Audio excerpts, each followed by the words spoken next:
All right. Good evening, everybody, and welcome to Wordsmith Playtime, a conversation about why plays work. My name is Ian Mosley. I am the de facto technical director here at Wordsmith Theater Company, a Houston-based playwrights theater company dedicated to the creation of new works from the initial planning stages to full production. Here on Playtime, we invite members of the Houston theater community to choose a play that they enjoy and are familiar with and explain what about it makes it effective. Joining us tonight are Scheid and Rodrick Randall, and they're going to discuss Passing Strange by Stu and Heidi Rodewald. Welcome, Troy. Welcome, Rodrick. Hey, Ian. Thank you so much for inviting us. Yeah. So for those who haven't seen this before or need a refresher, because it's been 2 months since we did the last one of these, Troy and Rodrick are going to spend the first part of tonight's event discussing the play. I'm going to step back and just watch.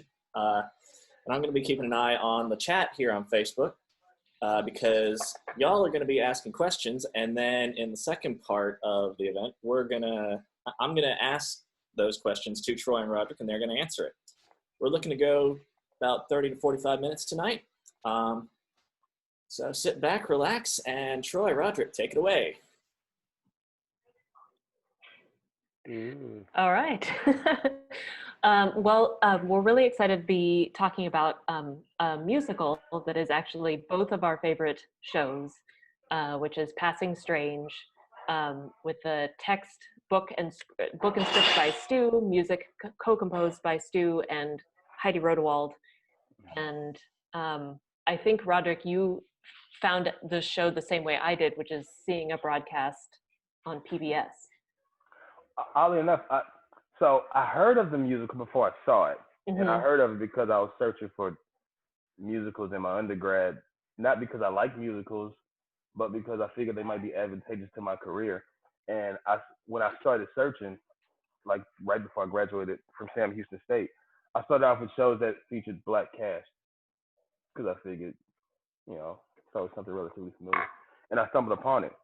Now, a few months after that, I'm working at Houston Ballet with the dressers there, and one of the dressers said, "Oh, I heard you're an actor," and he says, "Yo, you need to check out this show called Passing Strange." I was watching PBS late one night, and I saw it and it blew my mind. I went and bought all of the CD, the DVD, the commemorative poster, and all this stuff. He's like, "You should check it out." So then I see the show, and I'm like blown away because the cast recording is good, but I don't think it does the show justice on just how good the show is. Yeah, I think that's right. I think it's a great album, but I think to understand everything that's going on with it as a piece of theater, you have to see the film, which was recorded by Spike Lee, I think over 3 days at the end of the Broadway run in 2008. Either 7 or 8. I think it was 8. Yeah. Yes, and what's so crazy is many musicals they get on Broadway for a couple of weeks, couple of months, and they disappear. I think the fortunate thing was, even though it only stayed on Broadway a month or so, they were able to capture it in time, and you could see the performance and the performances, and you're able to hear these words, and you're able to realize, okay, this is why I won Best Musical that year at the Tonys, because the book is really good. Yeah, best book. Yeah. Do you want to tell the plot? Give a plot summary? Well, I guess for the most part, it's a coming of age story about a kid named the Youth. The backdrop of it is it starts off with the band, and the band introduces that this is a play, and the band leader is the narrator. In the Broadway cast, it was Stu. I had the luxury of playing the role. And of the narrator in Passing Strange at a standing room only production, City and Theater, some years back.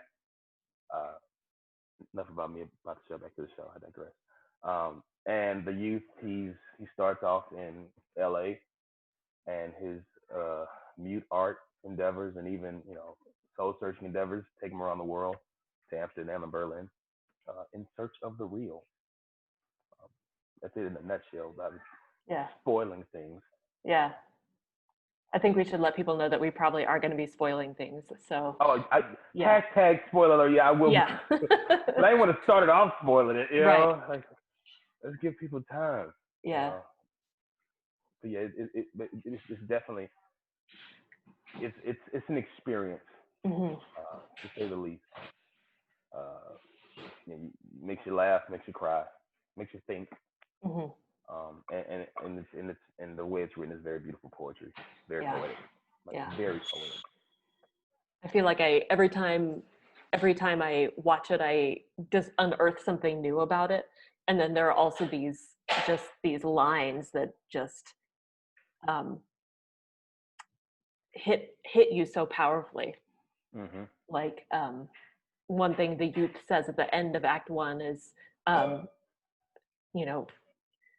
no matter you only get one body, and no matter how ugly it is, you have to wear it like a gown. Yeah, he's like, and after them, today they taught me how to wear my body. No matter how you feel about it, you got to wear it like a gown. Like, oh, yeah. And that's a beautiful. It's so much. The title and the play is so layered. Even from the title, being Passing Strange, which if I'm not mistaken, he derived it from like a line in a Shakespeare play. It's from Othello.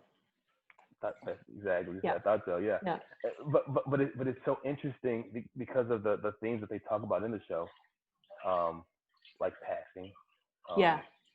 Well, I actually, let me pause you because I don't think we actually said that the youth is a young black man growing up. Right, we didn't. I didn't put that in there yet. Yeah. Spoiler alert. And another funny thing is, Stu, the narrator, is a black man. However, the rest of the band is white. I don't think that is a coincidence because his band was called the Negro Problem, which was a white band that featured a black front man.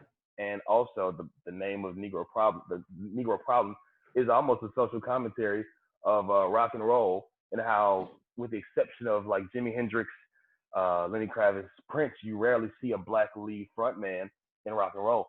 Interesting tidbit.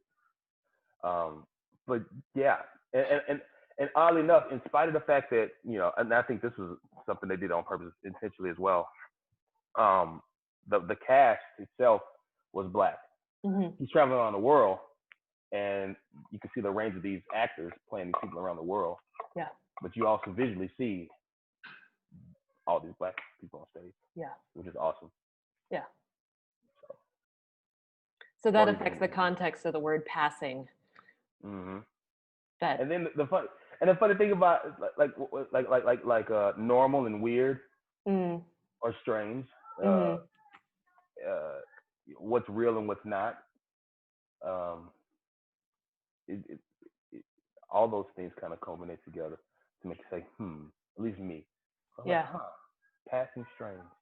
And granted, I know where it comes from, but I also know in the concept of this play and his search and how he moves within his search and how he grows and the things he does, the youth that is, it's like, he's trying to be this thing, passing off as real. People see that at this point it's probably not. And at the same time, you had your the youth had his qualms at home, seeing things as they were, but saying, hey, this stuff is this is not real. Yeah. So he's on this quest for the real, and he gets introduced really early on in the play by his church choir director, Mr. Franklin, to like African American expatriates like Josephine Baker and James Baldwin, and Mr. Franklin idolizes those people but isn't able to make the leap to make his life like theirs. And that's one of the youth's first steps, is to say, what happens if I go to Europe like Baldwin? And who am I then? And a cool epiphany before that is early in the show, I think, music, Blues Revolution, Music Freight Train, where the whole, like, he has this epiphany, Holy Spirit experience amidst this church service that he didn't want to go to. His mama kind of didn't want to go to, and he has this breakthrough moment that gets shut down because his view of it seems not normal. seems strange. And the mom's like, don't you know the difference between the sacred and profane? He's like, I can't hear the difference. Yeah. I'm like, oh, you know, Yeah. It hits you because it's like, oh, you know. Yeah, that's the song when I had a CD player in my car, or I guess I have a CD player in my car that I do not use, but that's the one to go back to and listen to. Oh my goodness. Yeah. Music is the freight train in which God travels. Yeah. That's a great yes. Yeah. Cruising down the fretboard like it was a road to Damascus, like that's poignant. Yeah. Like, yo, yeah, the poetry is amazing. Sorry, like, I mean, if there's ever a play that you can look at the book and say, hey, let's talk about this book. I mean, this is one of them. It really is. Yeah.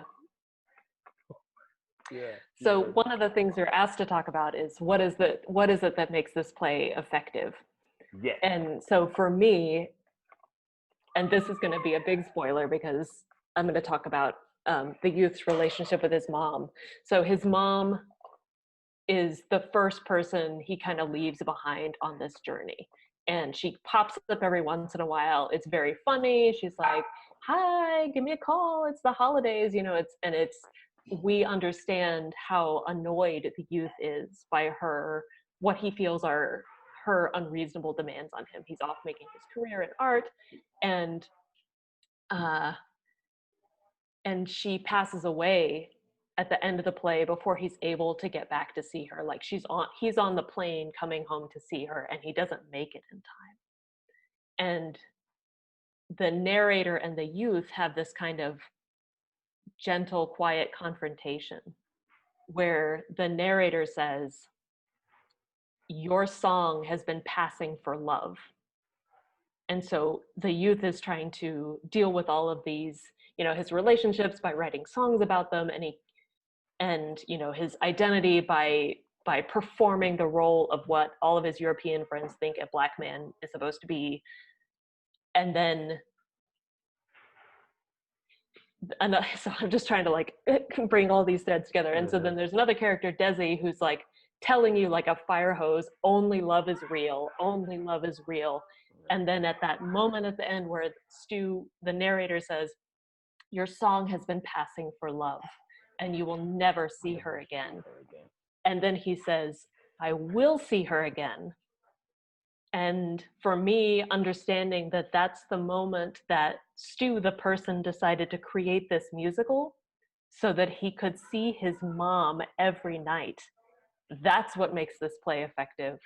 I think a lot of times we don't, as artists, as an artist, I may not work hard enough to justify the form that my art takes, because the form of my art is what I do.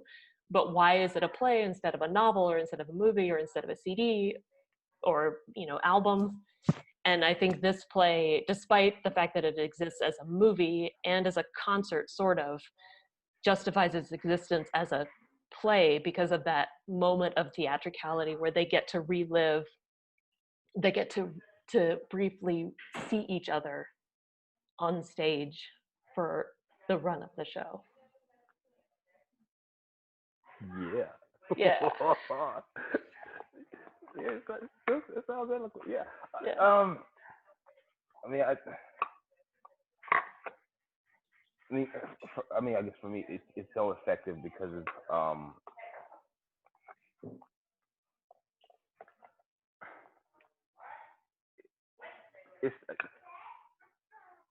I feel like it's something a lot of people can attach to for the truth element or for the journey element. And I think especially artists, man, as a Black artist, I'm attracted to it, probably a little different from others, but you know, the idea of you know, to gain something, what do you leave behind? You know, what's and is it worth it? And how is it worth it? Another, you know, I think in that same song, it speaks about, you know, the only truth of youth is the grown-up consequences. So, you know, how those see the means have not to pay you from the ends, how your epiphanies become fair with a friend. You know, You know, we all got to make choices. And we got to live with those choices. You know, who are we? You know, it raises a lot more questions than it answers. Mm-hmm. In a good way. Yeah. Uh, in a way that keeps me coming back to it anyway. Yes. Yeah. I mean, definitely. Because not only coming back, but coming back. Because some plays, even stories, you know the ending, but you root for something else, or you root for more. You know. Mm. You know, I want the youth to succeed. I want the youth to find what he's looking for, even if what he's looking for is a moving target. Yeah. You know, like a lot of us. You know, and it's effective in that regard, at least. And another way it's effective is because all the elements, they blend so well together as a musical. They really do. From the I mean, the staging of it is simple and minimalistic. Um, the book can stand strong by itself.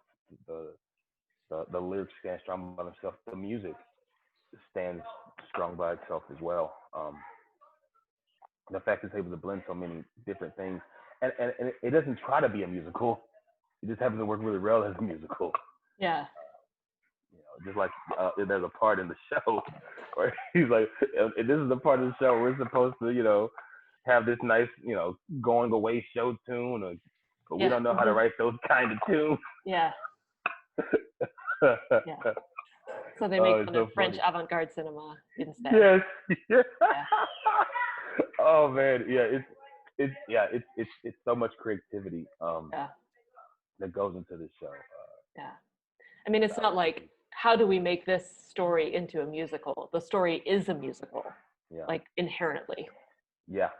You know what I mean? And I think if anything, it was just finding those tighter bonds and really solidifying those themes throughout, and having those refrains and allowing, you know, to me, those things that keep coming back, you know, right when it's starting to feel real. Is it all right?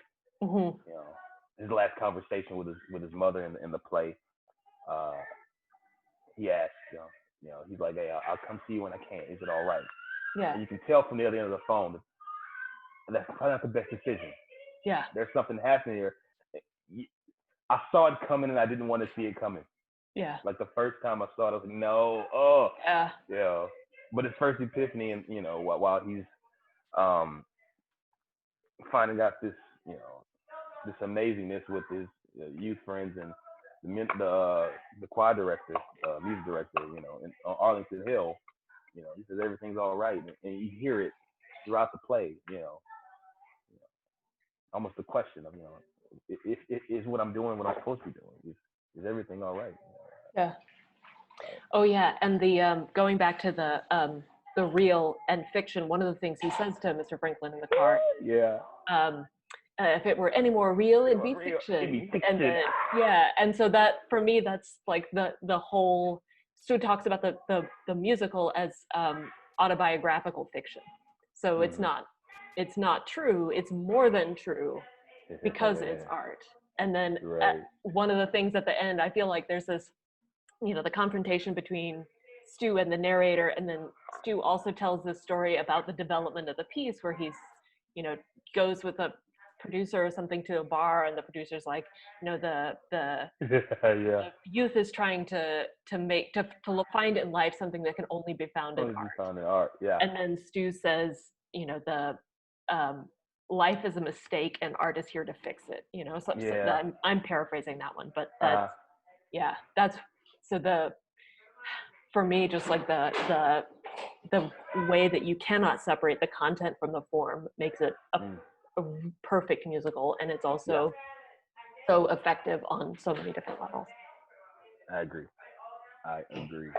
Yes. It's a good show that everybody should see. Dude, I mean, I would even visit to say, like, you know, try to produce some more in Houston when the world opens back up, and cast me. I have my own guitars. You know, I'm familiar with the music and the story.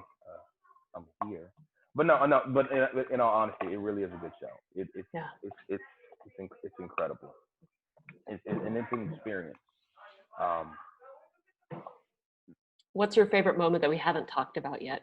Because I know we've skimmed several of them. favorite moment I haven't talked about. That I have, I've talked about a lot.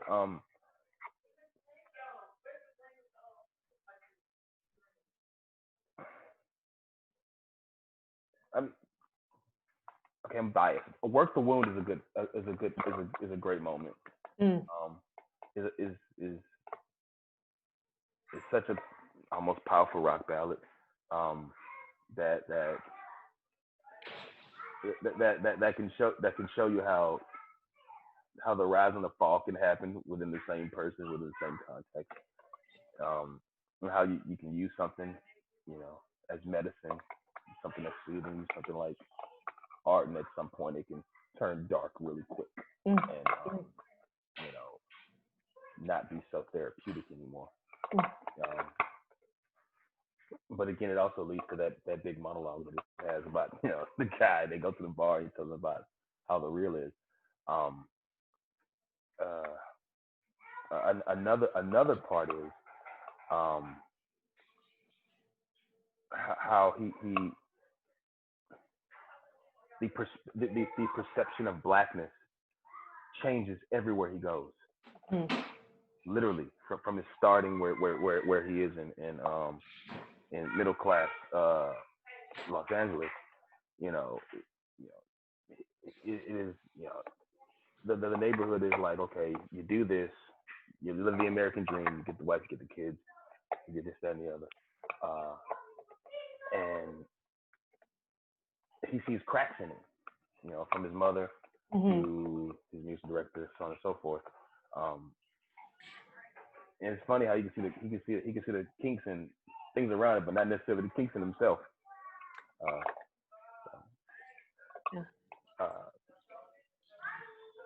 Also, a little tidbit. During our run of the show, we had the pleasure of him being in the audience, which was pretty awesome. Surprise visit by Stu. Oh my good, it was highly unexpected. So we had a new beforehand. We had a sold out show, but this night was a little different apparently. We were there. We was like, they kept holding the house for us, yada yada yada. At any rate, we do the show. We do a great show. It was a good show, at least from what I remember. Then our director comes back and says, "Hey guys, hurry out here! Somebody wants to see you after the show. Hurry out quick!" After the show's over, and everybody rushes out. I don't, because I have to put my guitars up and prepare my mind to people. So I have to do that. Because that's a demanding show. If you ever read the script, like the narrator has like half of the show at least. Yeah. And it's 2.5 hours long. Yeah. So yeah, it's a monster track. But then the choreographer strolls in with some cups and a bottle of champagne. He's like, "Oh my God, Stu's out there." I'm like, "Really?" So yeah, he's out there right now. So I grab a cup, pour some in there, I take a shot, and I walk out there. and I'm so serious. And then lo and behold, you see a crowd of the cast and the crew and the band. They're all hovering. You see this guy, bald head, sports coat and jeans, and he's there talking to the cast. And what was so cool, like, I come out and say, "Okay, there was Roger," and I see him, and I'm about to reach for a handshake, and he reaches in for a hug. And then he like sits there and like talks to the rest of the cast and crew, takes pictures with us, sits there and talks to us for about an hour. And this is all while he's in town, basically doing something else that has nothing to do with this. But while he's like, I got fly in the morning, but what's happening in Houston right now? So they tell him about stuff happening in downtown, Theater District or whatnot.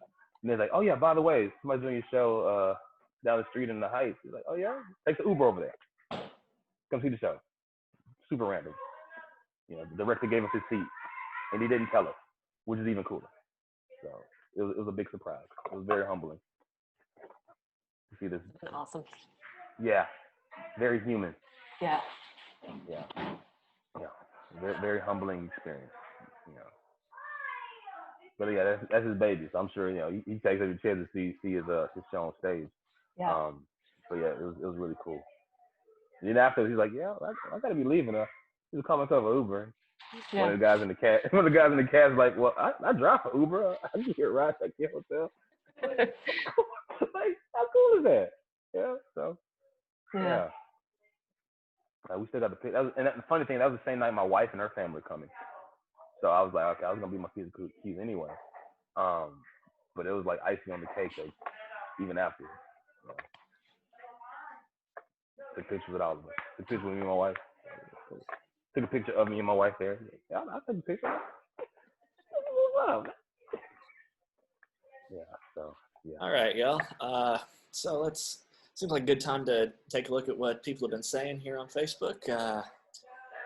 Debrina Sandifer, I guess one of your castmates, has a lot of comments. I love this show, the experience working on the production with Rodrick. Quote she called out as staying with her is, what does this feeling mean to you, both to be seen and to be seen through? Oh, doesn't come down now. Oh yeah. Oh yeah, because she pulled his card. Oh my God. What was the question? I'm sorry, I just got excited all over again. The question was just going to be, what's that mean to you?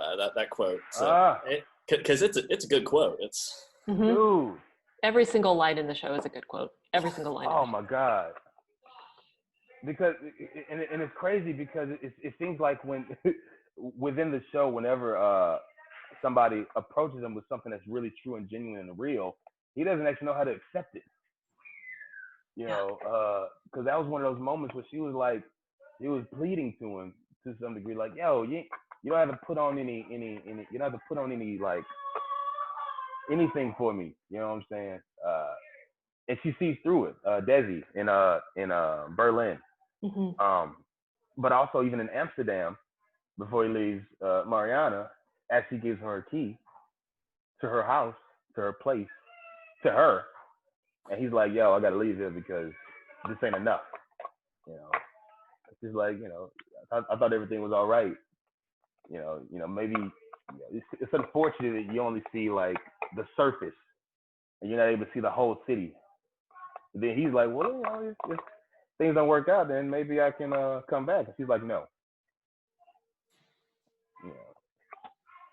And and then there's another quote: no one ever made him feel as real as when she mended him by lending him her key. Like so you see those moments of transparency, visual transparency of sorts, from the people in his life. It's a vulnerable place to say the least. It really is. And you either embrace it or you reject it, like he did a lot. And I think too, like in the text, that quote is, he's just performed kind of the only kind of semi Broadway like number in the piece, the one where he's basically made a choice to like perform identity, his blackness, passing for black, and so he's performing all that, and Desi, his girlfriend, is just kind of like, this isn't authentic, this isn't really you, and she calls him out on that. Whereas back in LA, his mom had these kind of aspirations on his behalf that she'd taken on, and girls there were saying, you're not black enough. Yeah, that is so true. Yeah, Edwina, yeah. Yeah, she's like, you ain't black enough, you don't do this, that, and the other, And again, his blackness was even questioned even when he went to Amsterdam. They're like, do you play jazz? Do you play the blues? And he's like, you live in a windmill? Do you wear clog shoes? Yeah. And even when approached in Berlin, because again, I mean, he's a punk rock kid out of Baldwin Hills, Cali, and he goes there and all these extreme like political revolutionary artist, and he's coming with what seems like fluff. Mm-hmm. However, he comes from a place that's close to a place that is not fluff at all. Mm-hmm. But they don't know the difference because, the black people you see in like East Berlin, or in Amsterdam for that matter. So, yeah. All right, here's another question. This one from our good friend Rachel Dixon. This sounds like a human condition piece, and yet is this play intended to be a tool to teach white audiences or an opportunity to uplift black culture? I don't think I do not think this is to please white audience by any means. I do think that it shows that the black experience is not a monolithic thing that's just one thing. I think because even I had a mentor come see the show, and he enjoyed the show. However, he said, "Well, that's not my experience, but I respect that experience." Because even me and even my mentor, like we may have similar, like we went to the same school like decades and decades and decades apart. However, our artistic and black experience isn't necessarily the same because he grew up in a different time, among different people with different issues socioeconomically, and I think Stu did as well. I do think that from my perspective, the artistic merit supersedes any blatantly political stuff. The artistic merit of it, I think the play in itself, at least from my perspective, again, that doesn't narrow it down to a. If I'm answering the question, I hope I am. To a this is blackness that you could be safe around white people, as much as it is. Not all black people are the same, but we all have similar things, and even around the world, we have similar dreams and aspirations and endeavors. I think it's a lot more human than even my depiction of it could show it is. It's a way bigger play than just my blackness or even his. Because I mean, even at the core of it, even the core of rock music, that's inherently black, historically speaking. I'm just saying. Yeah, I mean, I think it's real political in that, not in the fact that it exists, and that Right. part of what makes plays political is who has a voice in them. And the fact that Stu was it's Stu's story, and he had co-collaborators like Heidi and the director and the choreographer. But when you look at recent statistics from Broadway, they generally do not reflect the all African American cast, the African American lead writer that Stu had for Passing Strange. So for me, in that sense, it's political. But I don't think it can be reduced to a tool for teaching anybody anything. Although I do think, because when I was getting ready for this conversation, I kept thinking, well, what is it? How can I talk about what draws me to this play? Because basically nothing in this play reflects my personal experience. But because it is the work that it is, I'm really drawn to it. And so if there is a teachable moment here for white audience members like me, basically, maybe it's that we work too hard to look to see ourselves in plays for them to be effective. And maybe that's just not a criteria that we should be distracted by. That's interesting. When we had Crystal Ray on a couple months ago, she was talking about a play by Susan Laurie Parks. And one of the things that we talked a little bit about there was that, there are perhaps several criteria of blackness that she might not meet, but but she is black, and she doesn't want to feel that her blackness is necessarily questioned, or not questioned. I'm phrasing this wrong, but she doesn't. Her experience as a black person is not less valid just because she doesn't, whatever. Right. Now I'll give it to that.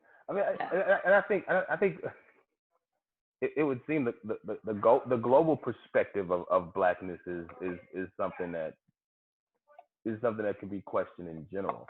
But again, I mean, there's so much individuality and nuance in the black experience. I don't think this. Because here's the thing: if a person knows how to treat a person, they know how to treat a person. Not to diminish again, the nuances in a people, but also to look at the individual aspect.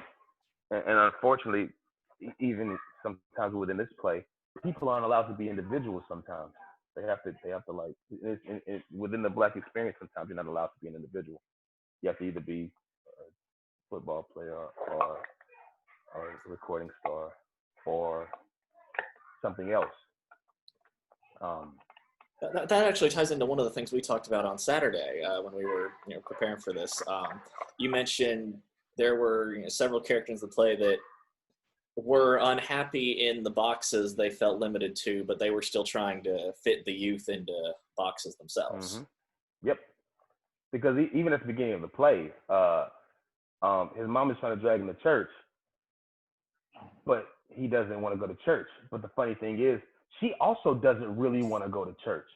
Like, because he was like, then why do you go? And then she starts speaking about all this stuff that's very surface, that's very, it's like, why don't you want to go? Well, these Catholic church, just give me the blues. Mm-hmm. He's like, oh, look at these shoes. And church people are all about the shoes, which, I mean, quite frankly, you can look at clips and see, like, the ladies, the church lady hats on in the two-piece suits, how, Easter Sunday is visually typically something that's very pageantry driven visually. Not to take away from the spiritual aspect, but to say that, that there are some things that, okay, this is the box, this is the frame, this is how you act, this is how you behave. That is on display. And even the music director in this play, apparently he's a very good musician, and he introduces the youth to all these concepts about, man, if you want to make it, you got to go to another country. You got to go here, you got to go there, you got to go to Stockholm, you got to go to France. You got to do all this stuff. And then the youth says, where have you been? He says, nowhere. He says, I'm chained to the piano. Holy Father keeps me in check by signing the checks. Somebody who's talking very big about, big things, about getting out of this fishbowl that is LA, and yet he won't do it. Franklin, that is, the music director, which is, I mean, is a real thing. You can sit and watch people be uncomfortably comfortable, as a way of life. So, yeah. If that answers or piggybacks on what you're saying. It does. It does. Sometimes. I do, something I was thinking about related to what we were talking about on Saturday. Because the play centers, or the musical centers, around the youth and his journey. I think it would have been an easy choice to have the supporting characters be be more like props for him, or just one-dimensional plot points for him. But all of the youth goes to Europe and his life is changed by this magical woman who has no other characteristics except that she changes our hero's life. But that's not how it's written. Like his mother and Mariana and Desi, the kind of the women he encounters along the way, and even Mr. Franklin, who could be like I don't think it's said explicitly, but it seems like one of the reasons Franklin is afraid to step away from the life that he has is that he's gay and his dad is paying him to keep quiet about it. And it could be a magical gay character that provides an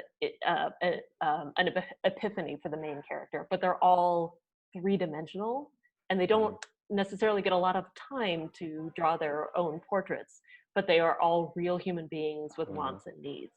And I love that about the show. I mean, even the kids, as they have that, they went on that trip. Sherry and Terry. Yeah. I mean, you see the angst and the plight to have to come to a realization that they may have to conform. I mean, when the trip goes bad, Terry's like, what am I doing with my life? We can't do this forever. Yeah. We can't just play this rock music. I'm no good. I ain't from a natural sense of rhythm. I'm gonna have to go do this regular people stuff, get this regular job with this regular wife, and that's how I'm gonna die. Mm-hmm.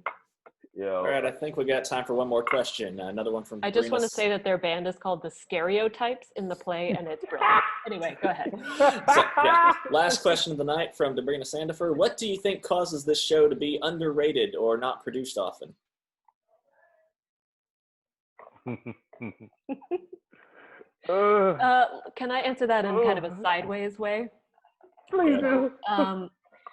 So I was thinking a lot about Broadway, and Broadway is not necessarily a source of a lot of material that I'm personally interested in very often.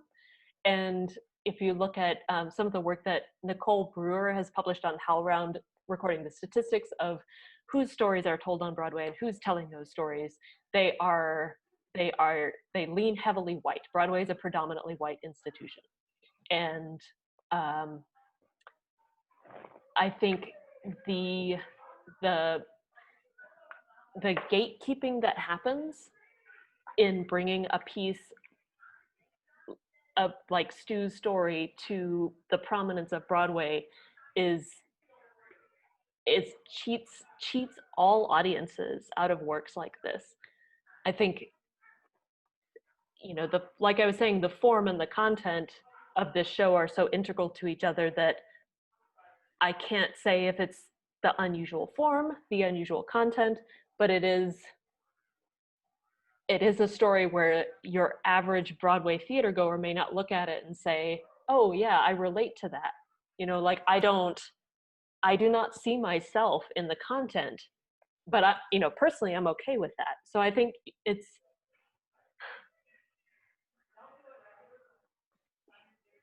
the fact that Broadway is suffused with whiteness.